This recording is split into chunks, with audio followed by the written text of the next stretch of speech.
Today I felt really compelled to have a little conversation about something that has been very top of mind recently, which is all about public speaking and presentations. And I've been posting a lot about this in part because my dear friend and colleague Alison Weiss and I are launching a 3-month presentation and public speaking course specifically for women in commercial real estate.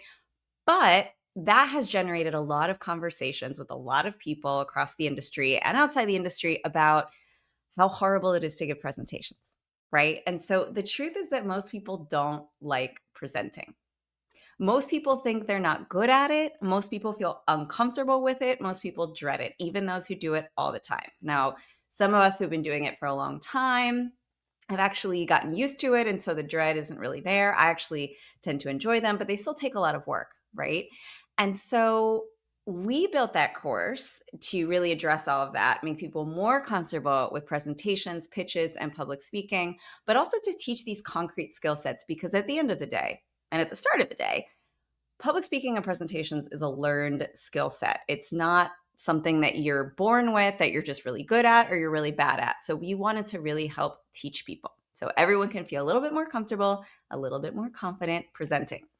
Now, going back to what I wanted to talk about today is in the process of making this course, a lot of really interesting conversations have come up. And what I wanted to do today is give a little teaser and talk about something that can hopefully help everybody, a little nugget. So those of you who aren't doing the course can at least get something out of the conversation. And so what I wanted to do today is talk about what I see as the 3 most common mistakes I see people making in presentations. Now, when I say presentations, internal presentations where you're presenting an idea or a strategy, external presentations and pitches to clients, stage presentations with big old screens, I mean everything. So I sat down and I was like, what are the 3 most common errors I see? And by the way, I've made these, so I know about them. And what tips can I give folks to not do them and do things a little bit better? And so that's what I'm going to cover today in 10 or 15 minutes, just 3 quick tips, and hopefully something that you can walk away with feeling like, yeah, A, I do that, and B, now I know what to do instead.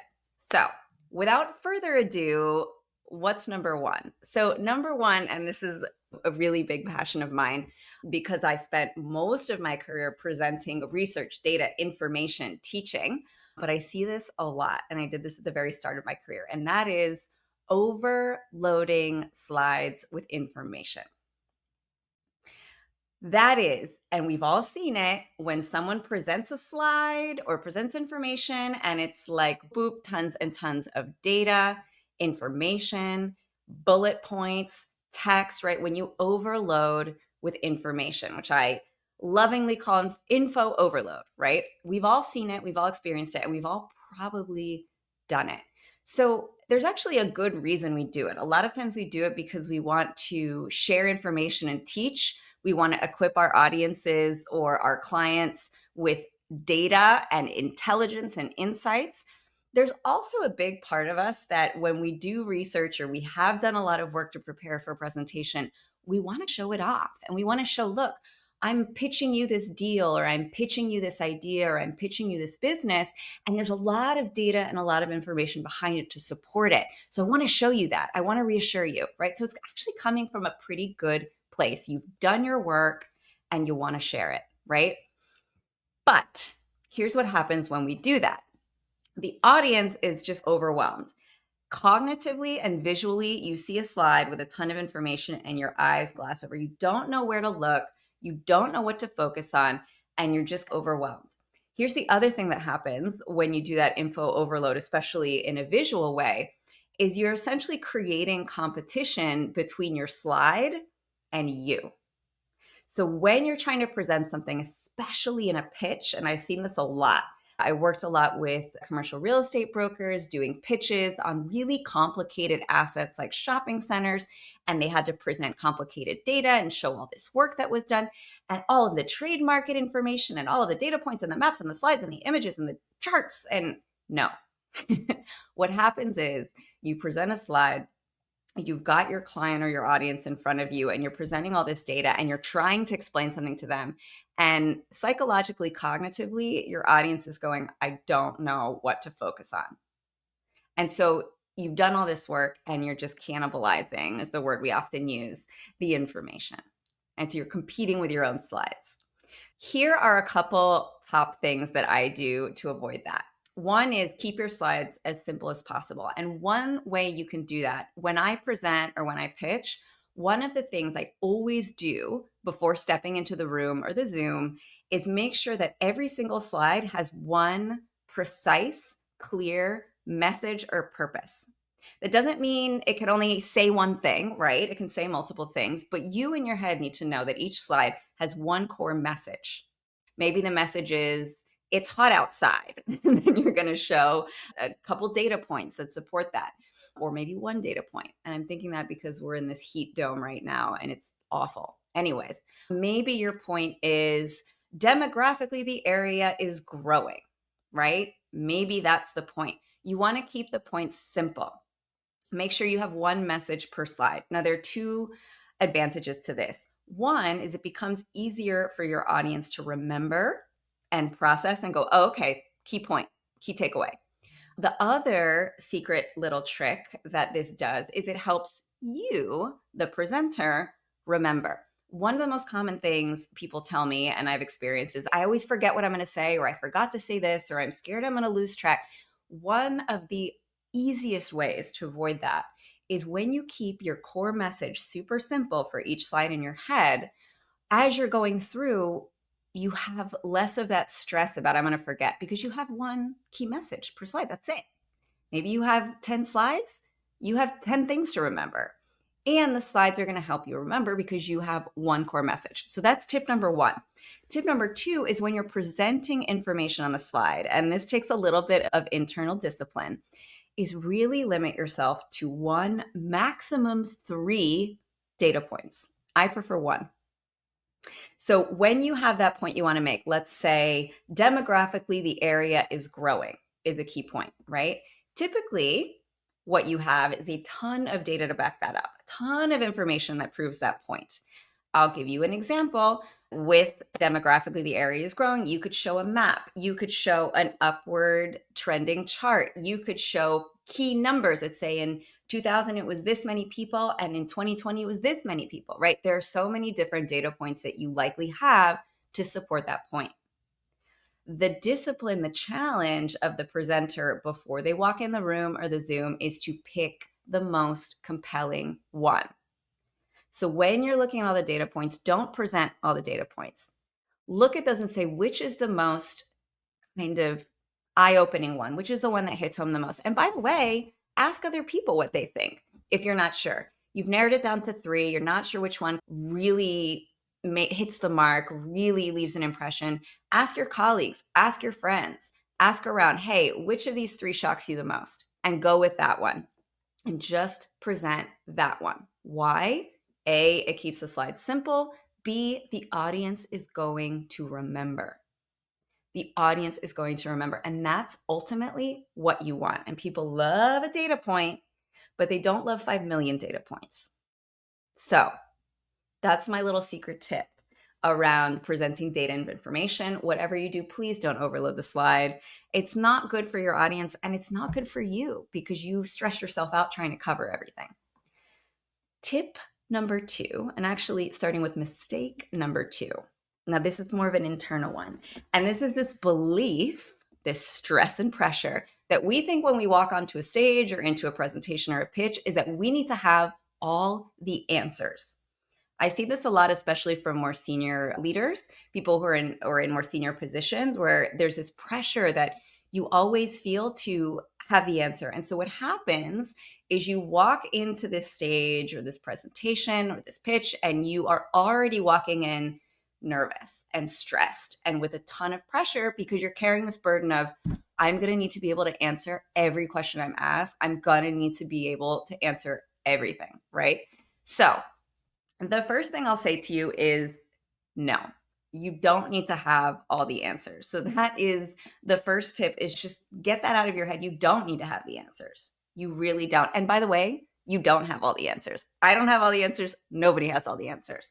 So How do you approach that sort of scary moment where people are maybe asking you a question when you're on stage that you don't know the answer to? How do you prep for that? So, there are a couple things that we tend to do in those situations where we're asked a question that we shouldn't do.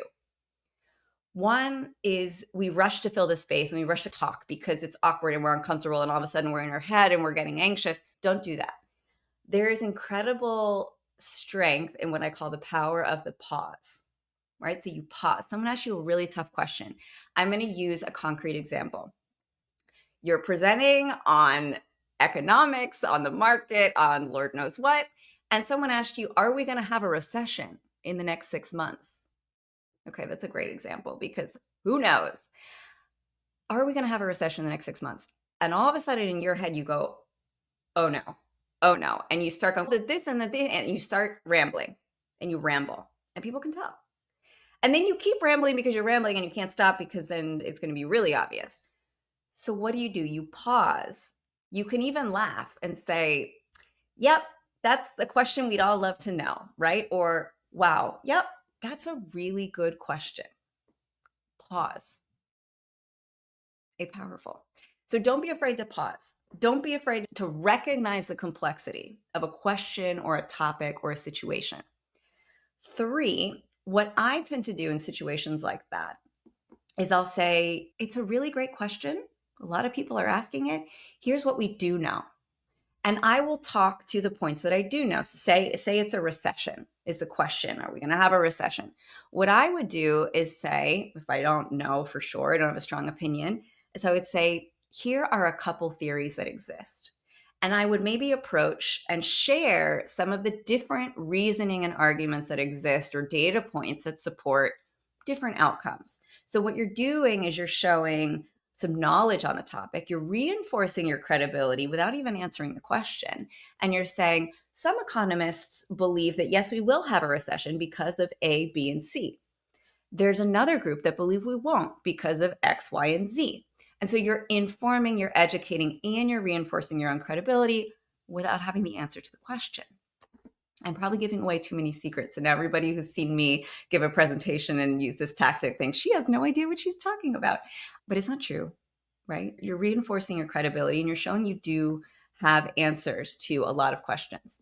Now, the third thing I would do, and this is actually really fun, and I really encourage you to do it, is turn it back on the audience. So in the example I gave of, are we going to have a recession in the next 6 months? Here's what you can do. You can say, all right, let's do a poll. And let's say you're in a room or you're in a massive audience. Say, raise your hand if you think we will have a recession in the next 6 months. And you look and you make a comment. Now, raise your hand if you think we won't have a recession in the next 6 months. Pause, make a comment. Then you have a data point. Say, wow, in the room, 3/4 of you think this and 1/4 of you think this. And maybe there's a ton of people that just didn't raise their hand, right? So what you can then do is pull in the audience to the conversation and say, you in the blue, you raised your hand and said you think we will have a recession. Why do you think that is? And all of a sudden you can start a conversation with the audience where you're essentially crowdsourcing information and answers to the questions while doing something that's fun and engaging and takes the pressure off of you. So that's one of my favorite things to do because it's fun and it makes the entire presentation and conversation more engaging for everybody in the room. So that's my hot little tip for what to do when you don't have the answer. But fundamentally, the mistake I'm talking about is walking onto the stage, walking to the front of the room, or starting your presentation with this feeling like, oh, I need to have the answer to everything. And if I don't, I'm going to fail or I'm not going to win this deal. So moving on to the third and final mistake I see people making when it comes to presentations and pitches of all flavors, shapes, and sizes is feeling like you shouldn't be nervous. And if you are nervous, then you're not a good presenter, right? Because here's the truth. Everybody gets nervous giving presentations, pitches, etc. It's a super vulnerable position. You're putting yourself out there. You are presenting yourself, you are presenting your ideas, and your beliefs, sometimes your business, right? And so it is a really vulnerable thing. But what I hear a lot of people saying is, I'm nervous. And that's common because 73% of the population has what the experts call public speaking anxiety. So we all have it, three-quarters of us have it, right?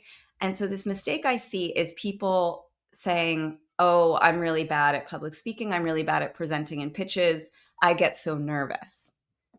Having nerves has nothing to do with the quality of your presentations, with your presentation and pitching skills. And in fact, I know a lot of people who get extremely nervous and who are fantastic presenters. And I've also seen a lot of people who don't get nervous at all and are not really great presenters.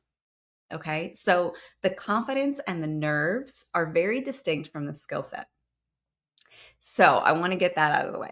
The other misassumption that people make in these situations is that people who are great presenters just don't get nervous, right? That's not true. I get nervous every time I present, and I've been presenting on huge stages, small stages, pitching for over 15 years, right? And I actually enjoy it, but I still get nervous. You still have your concerns, right? So it's not about waiting until you're not nervous anymore to then get on the stage, to then allow yourself to get in the spotlight and present and volunteer yourself for panels or keynotes or podcast interviews. It's not about waiting until you've conquered your nerves.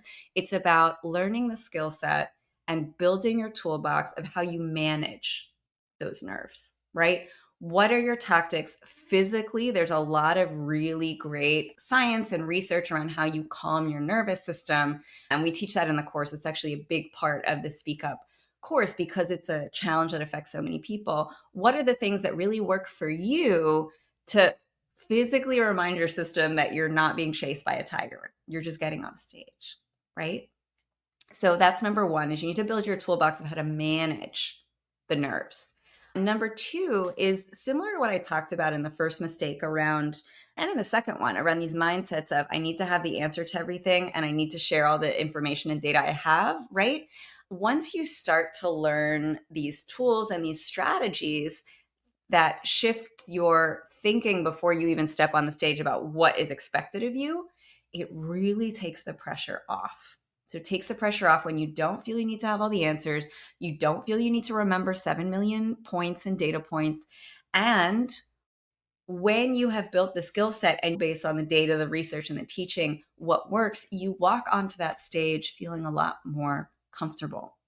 So again, the goal is not to remove the nerves and the anxiety and the fear. In a lot of ways, those are there to support you. And actually, there's also a lot of research that shows that adrenaline that accompanies the fear and the nerves can actually be really beneficial to your presentations. It's like right before a race. If anyone's into racing, whether it's cycling or running or swimming, that adrenaline surge that you get right before you walk on, it's about learning how to take that and not have it kick you into panic mode and instead kick you into high gear. So those, in sum, are the three most common mistakes I see people making in presentations. And I hope I gave you a couple concrete tips that you can do to avoid those. And by the way, if you do them, it's completely normal. I've done them. Sometimes, occasionally, I still do them. But at least you have a couple tools in your toolbox, in your toolkit to do things a little bit differently. And so I hope this helps. I hope it's useful. Share this with anyone you know who struggles with presentations. And spoiler alert, that's probably most of your friends, family, and colleagues. And if this is interesting to you and you want to explore a little bit more and you're really interested in taking your presentations up a notch or just getting to the point where you don't dread them as much, definitely, please, we encourage you to check out our Speak Up program for women in commercial real estate. And we really are hoping over time to expand this out. We are doing roadshows with lots of companies, presenting on pitching, presentations, public speaking tips in commercial real estate and related industries. It's high time we address this topic. Very rarely are we taught about it. So we're really excited to be taking this out into the world and equipping more people with not just the skills, but the confidence to get on stage, get up in front of people, sell things, sell ideas in a good way, right? Thank you for joining. Thank you for watching. I hope this is helpful. And if it was, tell me what was helpful to you. And I'd also love to hear what other challenges you have when it comes to public speaking and presenting, because maybe, just maybe, I'll do another live on it. So thank you and happy Tuesday.